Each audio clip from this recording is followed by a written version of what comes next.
Lovely to see so many of you here. Welcome to the Daiwa Anglo-Japanese Foundation. First of all, can I just do my housekeeping announcements, which are, if the fire alarm should go off, don't use the lift. You have to go down the stairs, down 2 floors, out the front door, and we should congregate on the park side of the street. And the second housekeeping announcement is, please don't leave any valuables in our cloakrooms. Nobody is looking at them. So, well, I know why so many of you are here this evening. This is the third time over the last couple of years that we've had Damien Flanagan to speak.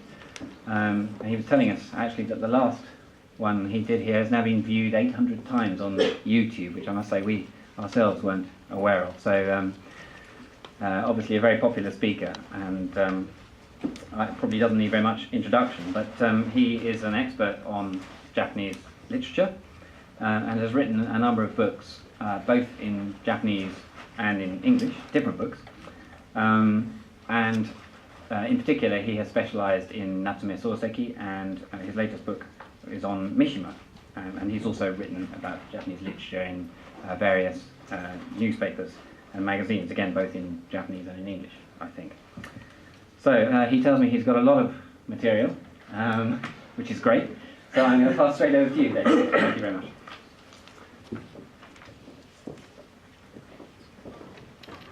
Hi everybody, thanks so much for coming. It's really great to be here at the Daiwa Foundation again. Part of the reason for this talk today is because you may know that we're just entering 2 years of Natsume Soseki anniversary celebrations. Well, if you can actually celebrate somebody's demise, which happened 100 years ago this year. Next year, a little more optimistically, we'll be celebrating 150 years of his birth. He died at the age of 49 in 1916. So both the Japanese press and at numerous places across the world, it seems a good time to look back and think about what Soseki's contribution is. I'm assuming that most of you, if not all of you here tonight, know who Natsume Soseki is. Of course, the most famous literary figure of modern Japan. My personally coming back to Soseki was partly inspired by the anniversary, but also partly inspired by really starting to think about Soseki again myself. I kind of, after doing quite a lot of different things on Soseki, going back 10 years ago, I thought it would be very easy to spend the whole of one's life on a topic like Natsume Soseki, and a lot of scholars in Japan have done that. And I wanted to move away, branch out, and I was doing things like Mishima, and I've been doing a lot of research on Japanese film of late. But it's curious that one of the things that happens to you when you move away from a subject is you start to, even without necessarily wanting to go back into it, a lot of things that you've done previously start nagging away at you. When I started my talk here on Mishima just over a year ago, I started with quite a spectacular image, which was the image of Mishima after his ritual suicide. And I started by saying that if you were a detective at that scene, what would you make of this scene of bloodshed and horror of Mishima's spectacular end? Someone once said to me that it was to Natsume Soseki's detriment that he didn't have such a spectacular life as Mishima. If he had, perhaps he would be a lot better known in the West than he is. But what I want to suggest to you is that the story of Natsume Soseki in London is in fact every bit as spectacular as the story of Mishima, that it's one of the great stories of Japan in the 20th century. In fact, it's one of the outstanding stories of literature in the 20th century. And I want to sort of set up at the beginning of this something of a central mystery, which is, why is it that the man who would go on to be the greatest literary figure of modern Japan, why was it that he didn't start writing anything until he was 37 years old, which even in today's terms would be quite old, but back in 1900 was extremely late. In fact, interestingly, Soseki's best friend, Masaoka Shiki, the famous poet, had actually already died before Soseki even began his writing career. I want to, that question is, I think, can be answered only by considering what happened to Soseki in London. When I was reviewing this just in the last few days, and I was actually rereading a book I put out about 10 years ago called The Tower of London. I felt a little bit like a detective opening up an old case file and reading through it. A lot of the details I knew then, I've actually forgotten now, and I had to refresh my memory. But some of the significance of it appears now different to me now than it did then, and I want to sort of lead you through what some of that significance might be. I also want to ask another question, which is, why is it, thinking about this again, I thought this is really extraordinary, isn't it, that Soseki should travel all the way around the world to England in 1900 at a time when so few Japanese had made it to Britain. It was a quite extraordinary journey to make. He had the opportunity to see so many things in Britain, in the West, that no other Japanese could do at the time. But what happens to Soseki? He actually ends up in virtual self-imposed isolation in a back room in Clapham, where he doesn't actually want to leave the room. He's sort of like a hikikomoriya of his day. How can we explain what happened with that as well? So I want to put in your mind those two questions of, why is it that Japan's greatest literary figure, this is a man who later on in his career would be so incredibly prolific across so many genres that he was producing masterpieces that he could write in 2 weeks, like Botchan, Kusamakura. He was writing those books at the same time as holding down 3 jobs when he had 4 small children at home. So it wasn't his work commitments, it wasn't his domestic setup, it was something else. What was it that was stopping this explosion of literary talent? That's the question. Will we get to an answer? Let's see. So I want to just start off at the beginning with, this is a picture of Soseki, Natsume Kinosuke, as he is at the time, taken at the time of his betrothal to his wife. This picture was taken in around 1894-95 when they get married.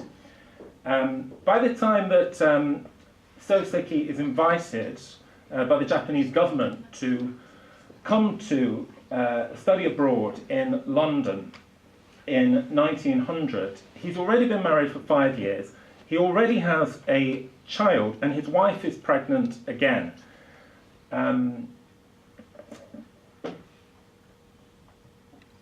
Soseki, when he gets the invitation from the Japanese government in 1900, he's living in Kumamoto in the south of Japan, where he has been teaching English literature for 4 years. Soseki himself is from Tokyo, but he had moved first to Matsuyama for a year, and then he'd taken up a teaching position in Kumamoto.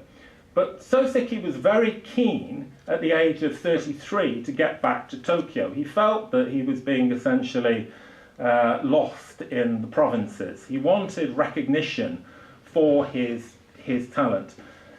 Soseki didn't particularly want to go abroad, but he was lured by the Japanese government with the promise that if he went abroad on this inaugural program, which would send 3 outstanding scholars, to go abroad for 2 years, on their return, they would be given plum jobs back in the capital. And Soseki really wants to find a way of getting back to Tokyo, getting back into the mainstream so that people actually recognise him. He's terribly concerned about his status and recognition. So it's curious that the decision to come to Britain, which was partly pressed upon him by the Japanese government, is actually a sort of curious way of Soseki getting back from Kumamoto to Tokyo. This is where Soseki was teaching at the time he gets the invitation from the Japanese government. This is the 5th highest school in Kumamoto. Just before we actually move to Soseki in Britain, I think a very important person to explain in the background of Soseki coming is his friend Masaoka Shiki, who I referred to before. Shiki is Soseki's essentially his best friend, but Soseki in the 1890s was very much operating in the sort of literary orbit of Shiki, who was his exact contemporary, but had already achieved national fame as a poet.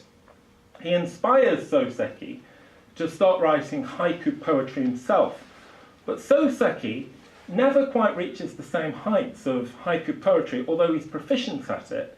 He's never producing the sort of masterpieces of poetry that Shiki does, but he's very much caught up in Shiki's aura, and this would prove to be quite important when Soseki comes to England and the development he undergoes when he arrives in Britain. When I was doing this book on Soseki in Britain, I asked at one point if we could put a map in to show his journey to Britain. This was dismissed as, oh, well, journeys across the world were very common in 1900. Of course, they were very common. They were very common going out, but they weren't very common coming the other way, for Japanese coming to Europe. Soseki embarks on a journey which would, this is of course, remember, somebody who at the age of 33 had never left Japan, that takes in, the ship goes from Tokyo to Kobe to Nagasaki to Shanghai to Hong Kong, Singapore, Colombo. It goes up the Suez Canal, takes him to Naples, and finally he disembarks on Genoa. So it's an extraordinary journey where it takes 6 weeks for him to be sent abroad in this manner. This would be a great eye-opening experience for Soseki, and of course it was quite disorientating for him from the beginning. One of the really interesting things that Soseki writes in his letters back home, a letter he wrote to his friend Shiki, which was that he said he couldn't write haiku anymore in such alien surroundings. And that was to be quite an important point, because until 1900, haiku had been Soseki's main creative outlet.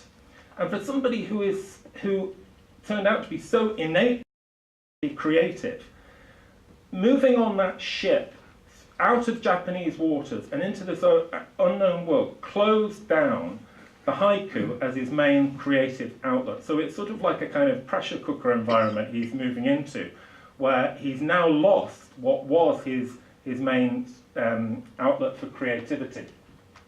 One of the regrettable things that really happened to Soseki on the boat was he got besieged by missionaries.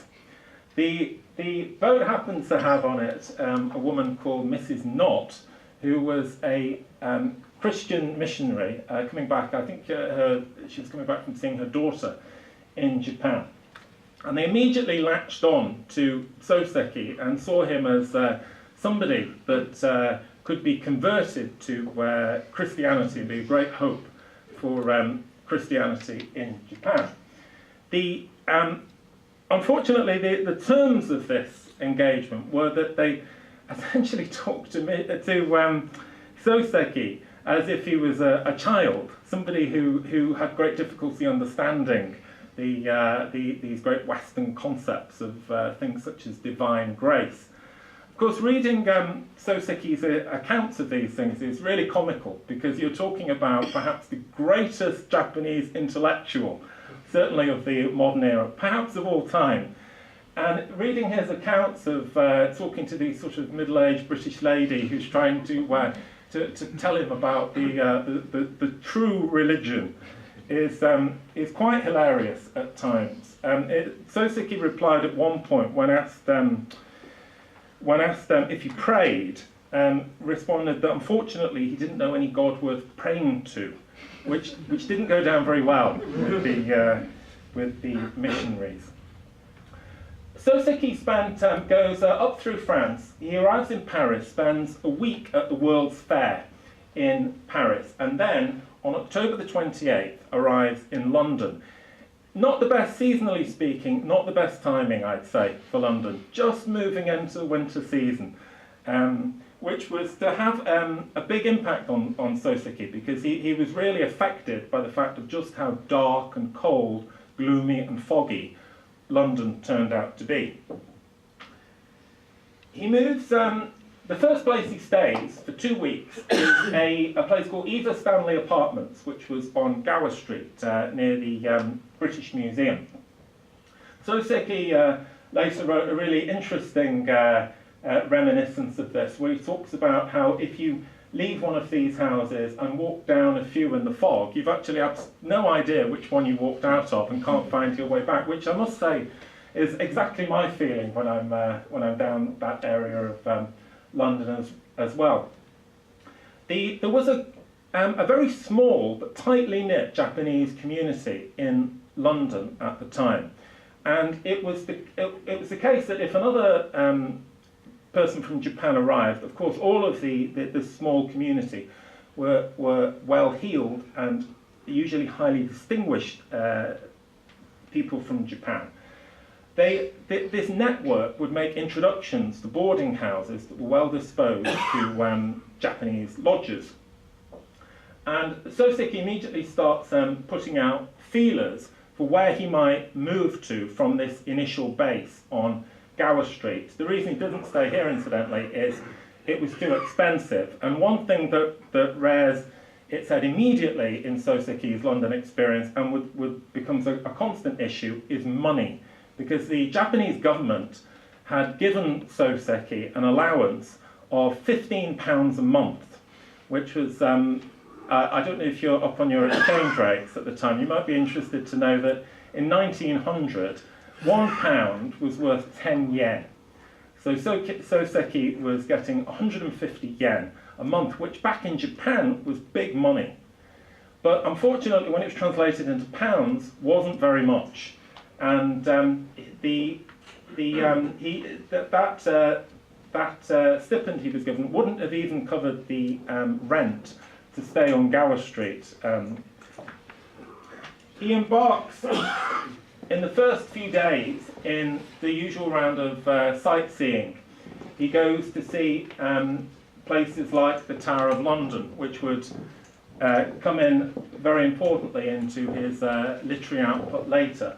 But he's also looking to find where he's going to study. He's been sent over to Britain to master English literature, so he can go back to Japan and he can become the first native lecturer in English literature at Tokyo Imperial University.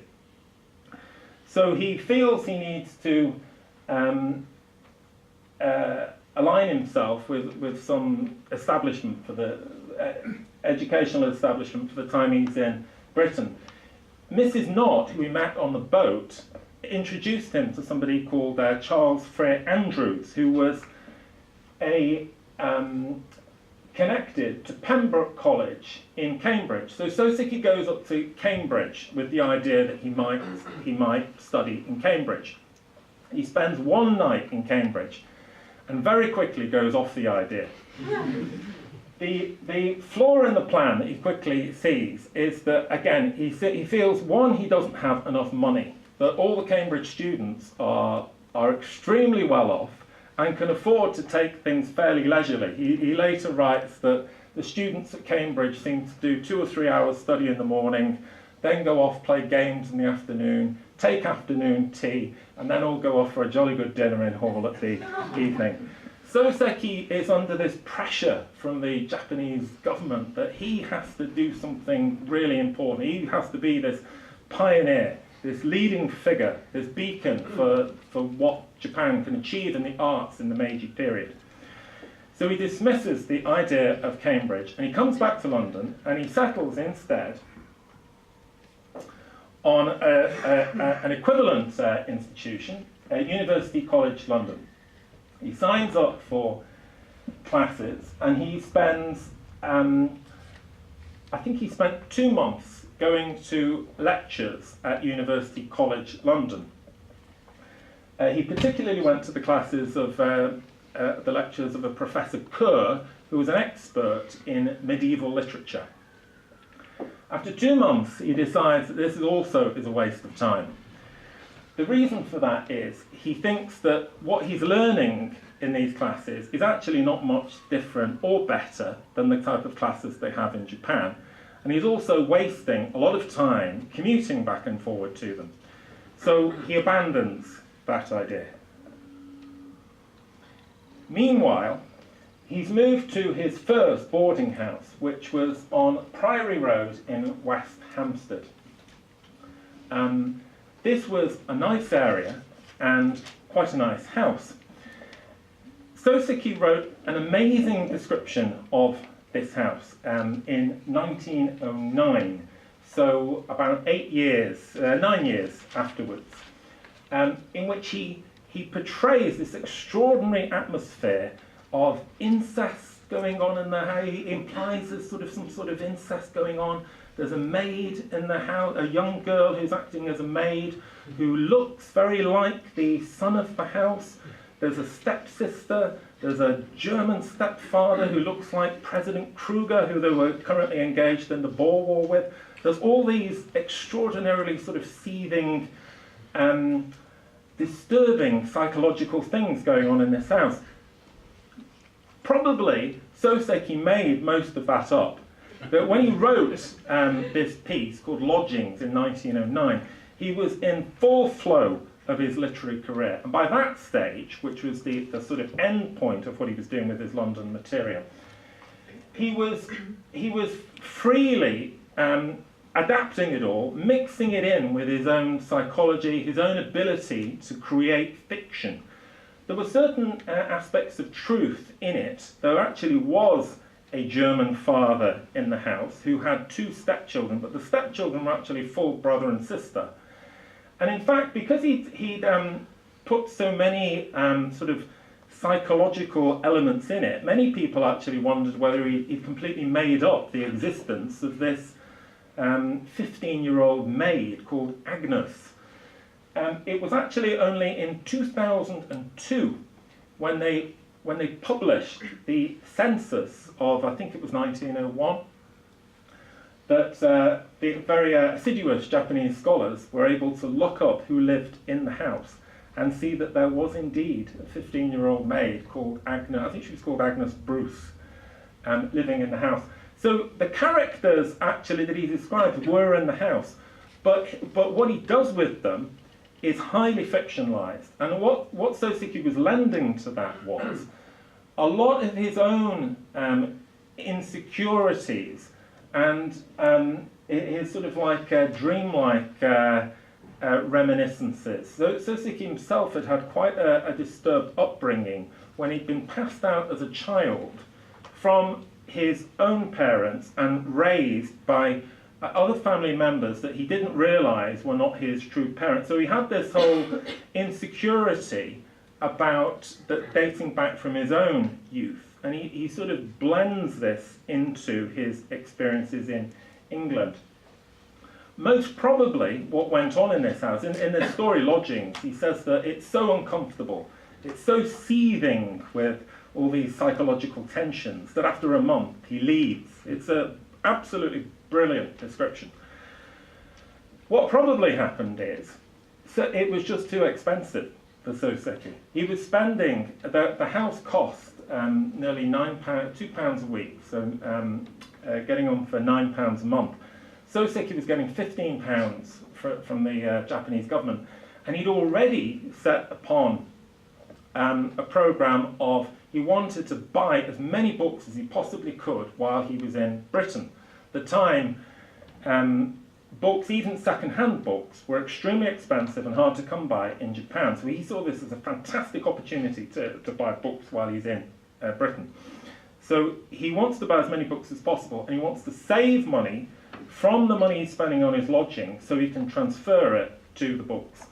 So that's probably the main reason why he left this house. At the same time as that was going on, or shortly after he's moved from that boarding house, and after he decides he can't be bothered with university college anymore, he decides the way to go is he's going to employ a personal tutor. And through Kerr's introduction from University College London, he employs this man, who was called William Craig and is a Shakespeare scholar. He was one of the early editors of the Arden Shakespeare. Soseki went to take personal classes with him every week for about a year. Again, Soseki would write an amazing description of this man called Craig Sensei, which is a real classic of Japanese literature. In fact, interestingly, it was read at the time, again it was written in 1909, one of the last things Soseki wrote about Britain.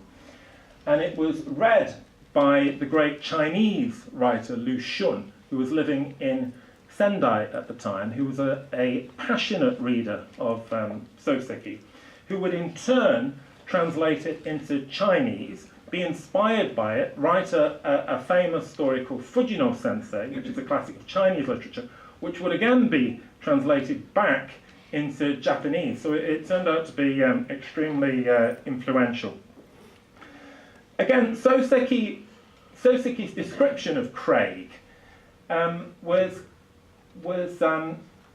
he was writing this at the time when he was remembering London as a sort of dreamscape, and his description of Craig is extremely dreamlike and very carefully fictionalized. So, for example, one of the motifs that Soseki would be running later is about, for example, he would the number 4 becomes very important, so that he has the characters always living on the 4th floor. This is a signifier for death, and that these people are living in an other world that he's sort of visiting in a dream. These are subtle things which you could quite easily miss, and quite often are missed by people who sort of innocently read these stories thinking that they are just straightforward reminiscences. They're actually not. They're quite carefully conceived dream stories, weaving in Soseki's experiences of what happened to him in Britain.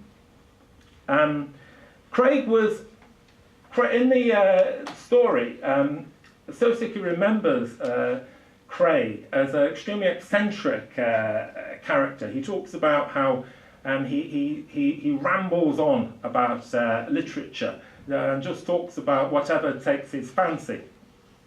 He also talks about how Craig was obsessed with writing a Shakespeare lexicon, that he had spent about 30 years of his life, and he's got this wonderful description of Craig in his room in Baker Street, where he's got these 12 huge notebooks that he's spent 30 years writing every last thing that occurs to him about Shakespeare.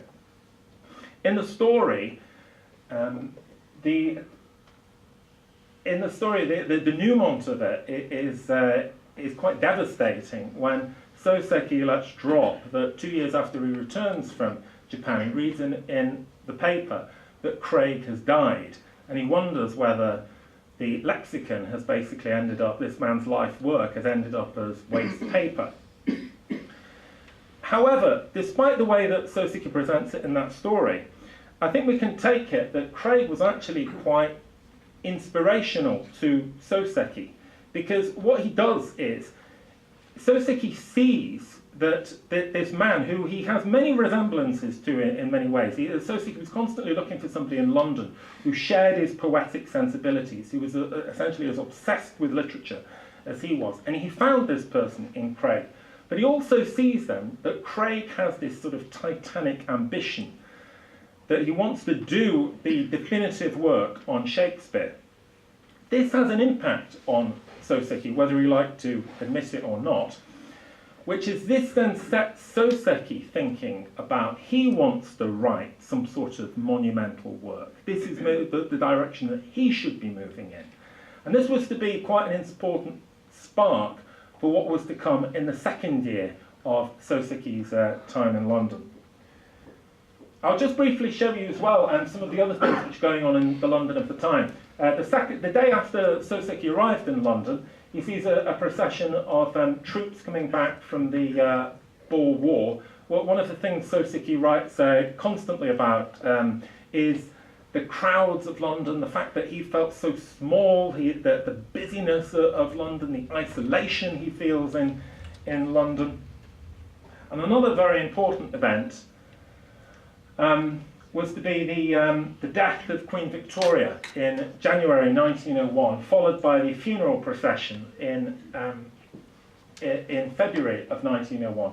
Soseki stood in the crowds watching Queen Victoria's funeral procession. In fact, he was actually, again because he was so small, he recounts how he was lifted up on the shoulders of his landlord so he could actually see what was going on in the procession. This is Soseki's final destination in terms of his boarding houses, which is on the Chase in Clapham, and which is today, I don't know if you can see, it's not quite a blurred photograph, but it's got a blue plaque on it. But before we get to that, unfortunately I can't show you pictures of the other two boarding houses Soseki lived in before he got to his final destination, because they no longer exist. But I'll just tell you what happened. After he'd been in the nice house in, nice if psychologically seething, house in West Hampstead, he moves to Camberwell, to a house that was run by two sisters. It had formerly been a girls' school, and Soseki, they only had one lodger. The girls' school had to close because of illness. It was a rented house run by two sisters, and the landlady had recently got married. They were called the Bretts. She was 40 years old. Her husband was 25. Soseki thinks with this that he's sort of settled down. And has found where he's going to spend his time in London. He's, however, slightly disappointed in the house, partly because he finds the landlady, again, insufferable, that she keeps, again like Mrs. Knott, speaking down to him as if he's a complete idiot. She starts asking him, does he understand the word tunnel? Does he understand what the word straw means? The poor woman was, of course, just trying to be helpful to Soseki, and Soseki was an extremely sort of prickly character, partly because he's so concerned about his status and that he's not being recognised as somebody who's actually quite important. In the house, there was just one other lodger, a girl called Isabel Roberts, and another Japanese person stayed briefly. The other Japanese person was completely different to Soseki.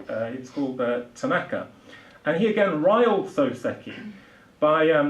Soseki was getting back home from Japan copies of Masaoka Shiki's magazine, Koku, Hototogisu. And Tanaka saw it and said to Soseki, are you any good at poems? Which, considering Soseki considered himself to be an accomplished haiku poet, was extremely annoying to him. And Tanaka's main interest was, he sort of gadded about a lot, and he was a great frequenter of London's Ladies of the Night, which Soseki very, very rectitudinously said that he would never have anything to do with that type of thing. In fact, Soseki was very much waiting on letters. There was a very interesting sort of correspondence with his wife back in Tokyo. Soseki writes her quite long letters, and it's interesting what he puts in these letters, because some of them are quite amusing in that he will lecture the entire letter on the importance of getting up early in the morning. She, perhaps not surprisingly, was very slow to respond. And what he didn't quite realise, of course, she'd just given birth to another child in Tokyo, so she had 2 infants to look after. And she was also living off a very frugal allowance from the Japanese government. She was on 25 yen a month. He was getting 150 yen a month. So this was a source of disappointment to Soseki. Incidentally, it's interesting when one of Soseki's later masterpieces, Botchan, consists of Botchan going to Matsuyama, where he desperately waits for the letters from his old the maid who's looked after him as a child, called Kyo. And Soseki was actually infusing into that his own situation in London, where he was desperately waiting for the letters from his wife, who was also called Kyo. So these significances span out across Soseki's writings in general.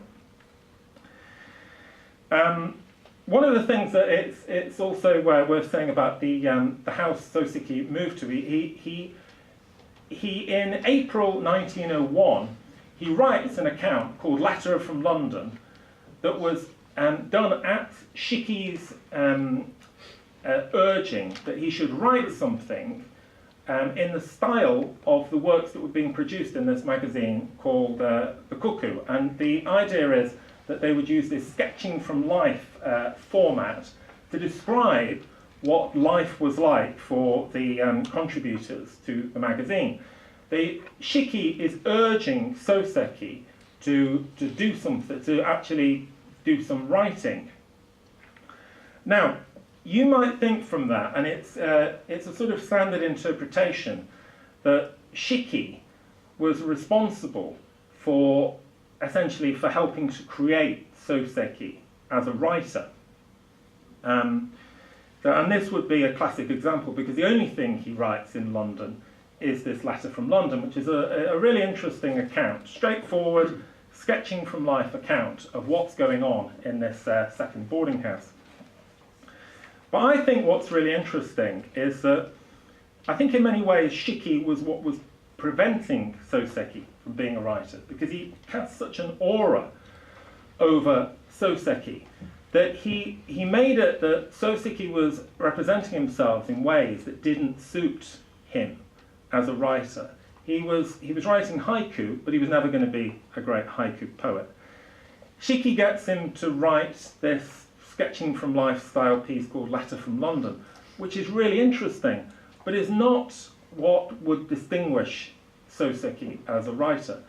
And one of the problems was that Soseki and Shiki were completely different personalities. Soseki was intensely intellectual and interiorized. And for Soseki to express himself as a writer, ultimately, it wouldn't be through descriptions of the outside world. It would be through exploring his interior space. And Soseki increasingly moves to a position where he sees that it's not a sort of description of London, it's not an exploration of London that he can realize himself as a writer. It's actually through something more profound. He starts moving to a position where he wants to consider the absolute fundamentals of literature itself. I'll just come to that in a minute, but just to, about the Letter from London, we actually have a first-hand account then of what's happening to Soseki in the second boarding house. And this then shifts him to the third boarding house, because he describes in this story, Letter from London, how the sisters have run into long-standing debt with the house. they essentially have the bailiffs moving in on them, and they're forced to move their operation to Tooting. And they say to Soseki, oh, please, please, Mr. Natsume, please come with us. They describe this house they're moving to in Tooting as a new paradise. Soseki is already thinking that he wants to essentially bail out of this arrangement because he finds this landlady insufferable. He thinks of moving somewhere else, and he receives a very posh reply saying about all the facilities this other boarding house has, but again, it's way too expensive for Soseki. And when he sees that, he thinks, yes, money priorities first, think of all those books I can buy. So he moves with the sisters and the husband to Tooting. So he's essentially moving down and out, essentially, in London terms. By the time he moves to Tooting, he gets to the house. This is in April 1901. And far from it being a new paradise, he says it's even worse than the notorious slum of Camberwell. So he's not very happy. Then another Japanese called Ikuda Kikunai, who was a famous chemist and later to be nationally renowned, if not world renowned, as the inventor of monosodium glutamate, came to visit Soseki and stayed with him at the house in Tooting. He and Soseki Soseki really enjoys his company, and he's particularly stimulated by Ikuda's ideas on science. And it starts to think about, Soseki would later talk about, he feels under this enormous pressure to master English literature, but he's also thinking that how can I, as a non-native, master English literature? How can you actually get to the fundamentals of literature? He starts worrying about why is it that there are all these differences between Japanese literature, between Chinese literature, between English literature. How do you actually qualify what these differences are? He says it's like reading literature to get to the bottom of literature is like washing blood with blood. So he's looking for a means that he can actually come up with something revolutionary and new about what literature is. And Ikuda gives him a prompt for this, that he thinks that a scientific route is the way to get to it. So he's already been prompted by Craig to think about writing some sort of titanic work. Ikuda now gets him thinking about the means in which he could do this. Maybe he could do it by producing some sort of scientific analysis on literature, something that had never been done before. This is moving him in the direction of producing his great work, the theory of literature, which was this essentially titanic project which he conceives, which he thinks it will take me 10 years to write this book and to produce this revolutionary analysis of literature. I will have to read not just literary works. I mean, Soseki was already enormously well read in English literature and other literatures, but he now thinks, I now need to read a whole raft of philosophy, history, art theory, scientific books, sociological books. I have to come at this from every direction. I'll come back to the theory of literature in just a minute, but in terms of his lodgings, we've got a sort of dual thing of his day-to-day life and his intellectual life. In terms of his lodgings, Ikuda, who's found very stimulating, moves from the house in Tooting. The other Japanese intellectuals in London at the time were not as hard-pressed for money as Soseki was, and thought, we'll move closer to the centre, thanks very much. When he moves, this essentially becomes the last straw for Soseki. So he then decides that he will move. And in the summer of 1901, he moves again from Tooting to the Chase on Clapham, which would become his final boarding house until he left England nearly a year and a half later. Now you'd think with all this movement between the different boarding houses and areas, he finally found a boarding house he liked. He even spoke, for such a prickly character as Soseki, approvingly of the landlady, that she could talk about Milton, she could speak French. This was a sort of refined society he was looking for. You would think at this point that things might start to go swimmingly. Unfortunately, what he then gets into is he then gets seized by this idea of producing this revolutionary theory of literature. And he believes that he has to consume all these books to do it. And that the only way to do that is virtually every hour he spends outside is an hour wasted. He needs to get in that room with those hundreds of books and get to work on it because time is so strictly limited. So in fact, this would be the sort of the site of his nemesis, this house in Clapham. This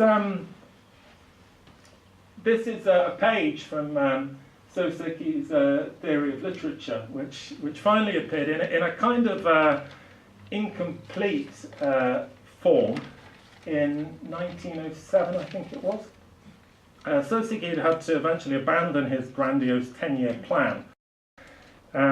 But what he does produce is nevertheless extraordinary. It's a theory of literature which is both a macro theory of literature in the sense that it's considering how does literature connect to different time epochs? How does literature change from the Elizabethan period to the modern era, from different cultures? But it also considers things on the intensely micro level.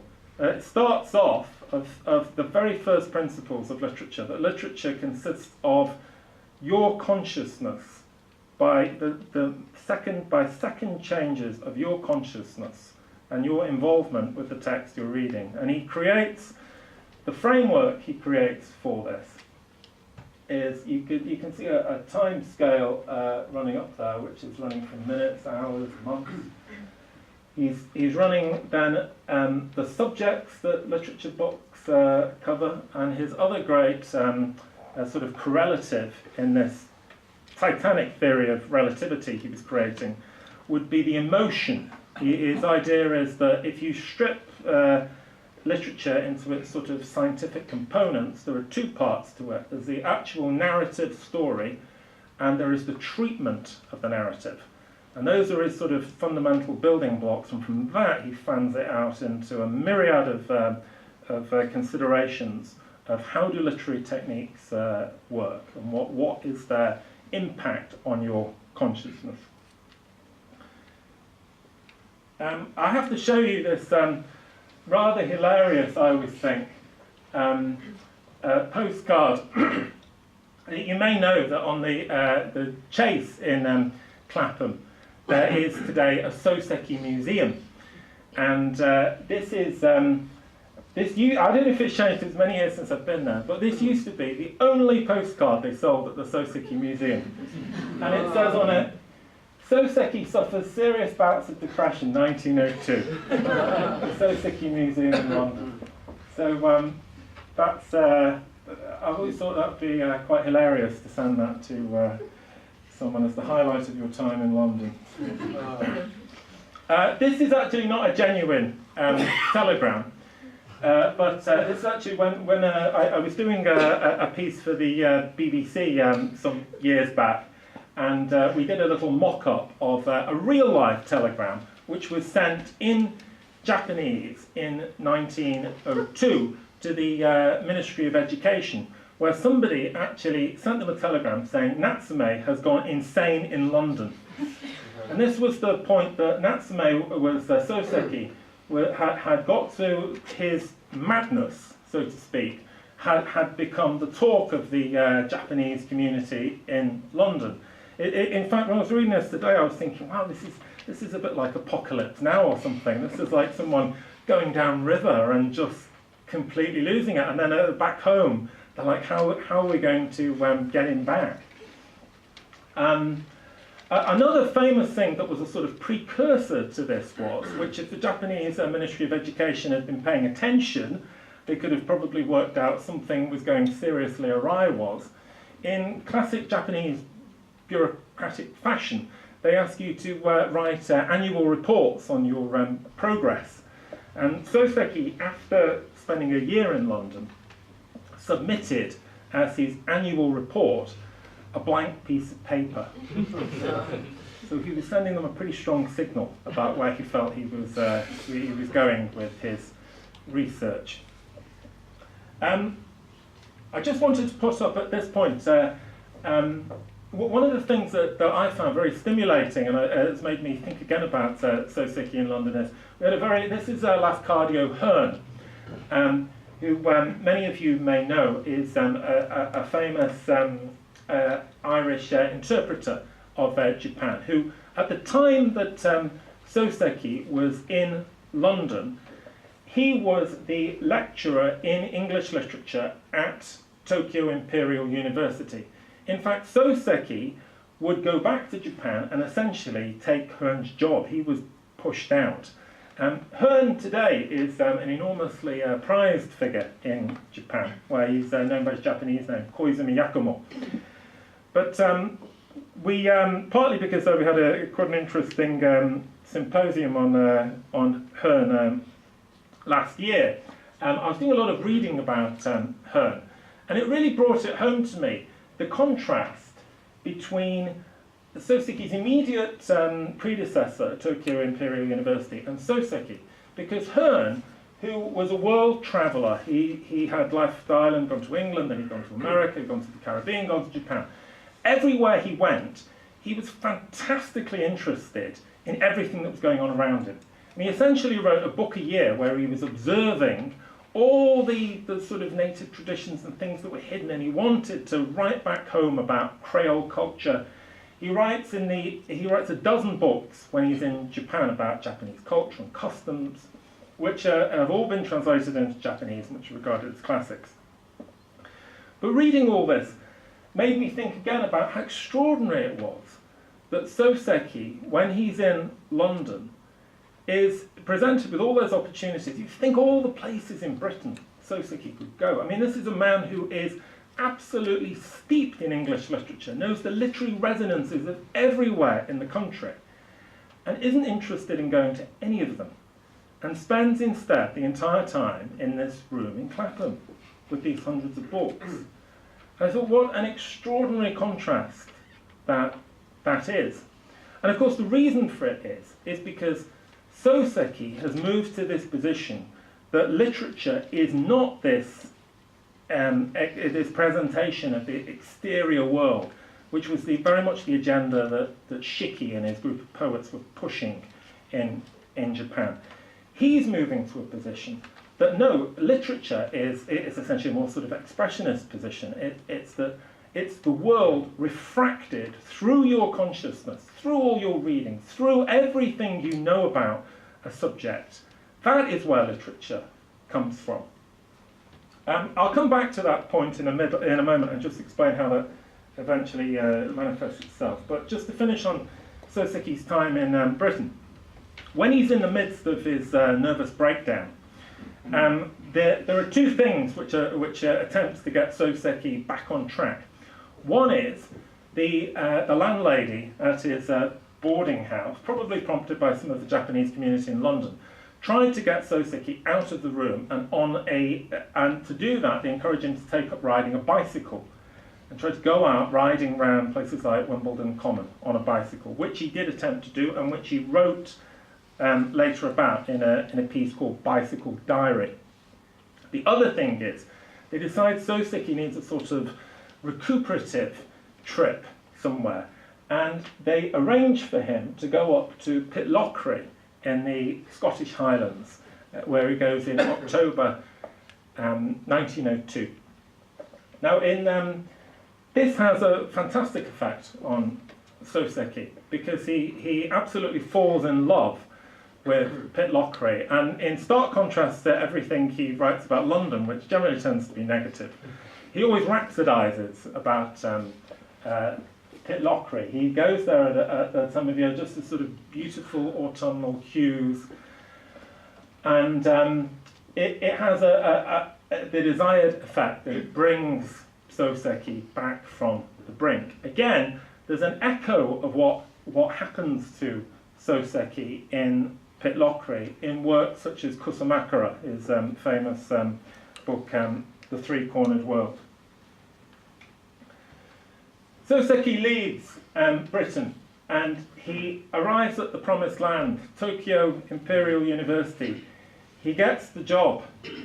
They push out Lafcadio Hearn, send him packing, and Soseki's made lecturer in English literature. He also gets other teaching jobs at the first higher school, which was sort of like proto-university, the feeding school for the Imperial University. So in terms of what Soseki's initial objective was in coming to Britain, he wanted to be placed in this position of prestige in Tokyo. He's made it. But it doesn't actually turn out to be what he wants at all. He's still plagued with neurosis, unhappiness. And what's really going on, I should also say incidentally, Shiki has died in the autumn of 1902, which was a very big influence on Soseki. Soseki then discovers that he's not happy doing the teaching jobs, and something has happened to him in London, and with the removal of Shiki from the scene, and he's essentially like a kind of volcano of creativity that's had all this intense thinking about what is literature. He's got this sort of huge theoretical base inside him, this massive knowledge, and he needs to find an outlet for it. So the first thing he writes is this piece.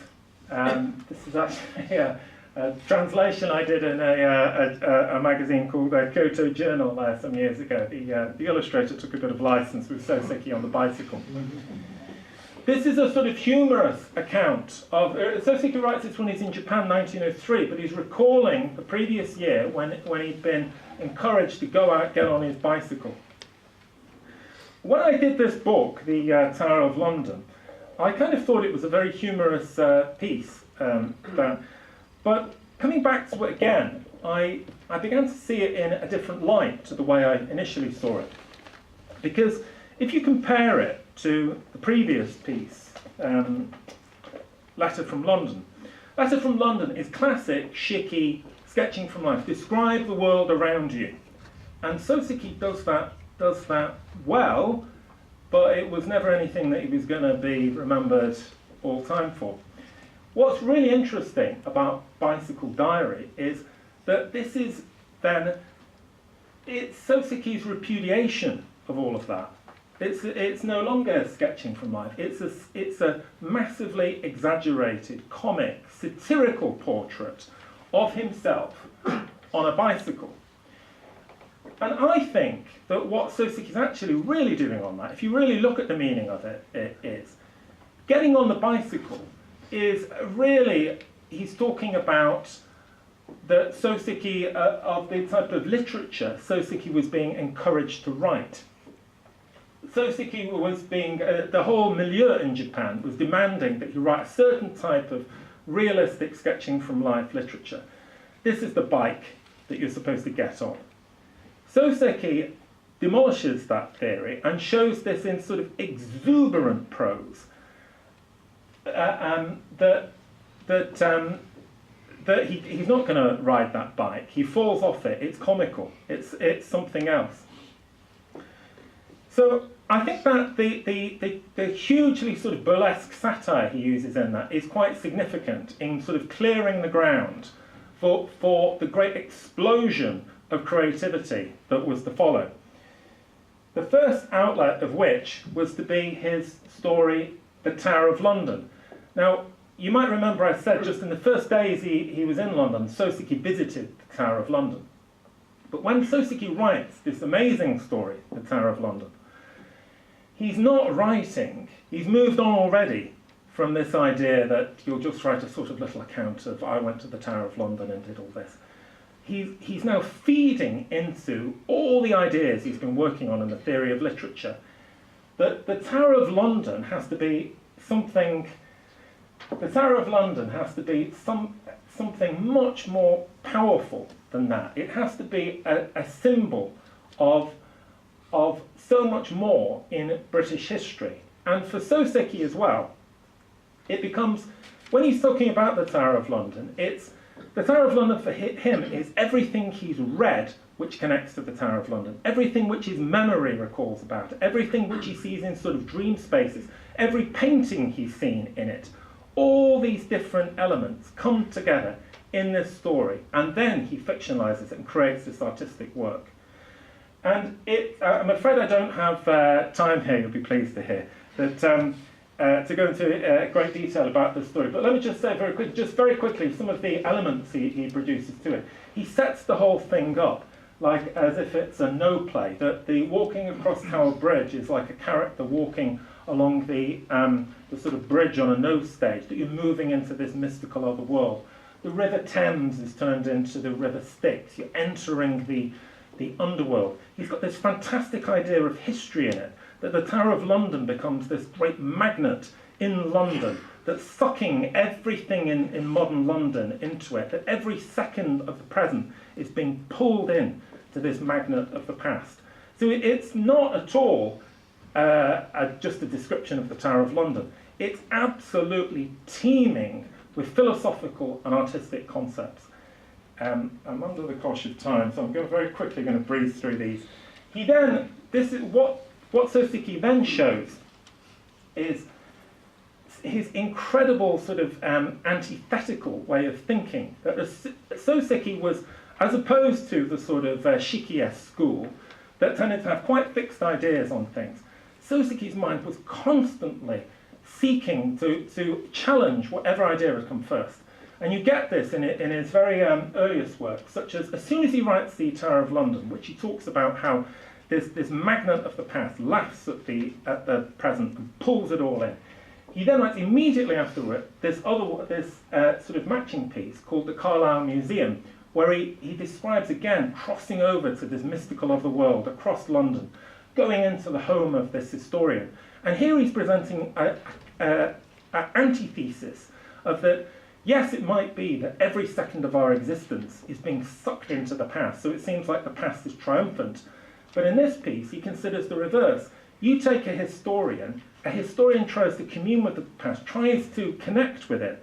However much Carlyle tries to concentrate on writing history, he can't do it. All the time, the present keeps breaking into him. He goes up to the third floor of this building. He insulates it. He tries to keep out the distracting noises of the world outside. And all the time, noises that he didn't even imagine existed when he was on the first or second floor, they come crowding in as well.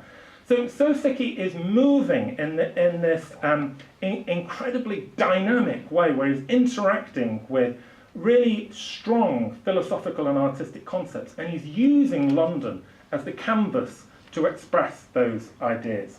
I promise you I've only got 3 more pictures. He also, again, I'm afraid I don't have time to talk about it here, but one of the really interesting things Soseki does with his with these writings is Shiki and his school have been constantly talking, they've used this concept of sketching from life and taking this idea from painting. Soseki picks that up, runs with it, dissects it, takes it in 100 new directions. And all his stories are constantly engaged with this idea of how does the visual world and the literary world interact. And he does it from even the very earliest stories, the Tower of London. He floods it with all these famous paintings that were connected with the Tower of London and which he'd seen in England's galleries. He was an enormous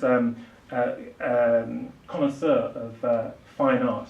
And he's asking the question, how do these works, how does literary and visual art connect? And ultimately, in what sense can literature be said to operate in the same way as paintings? I'm afraid I don't have the time to go into that, which is a big topic, but another time.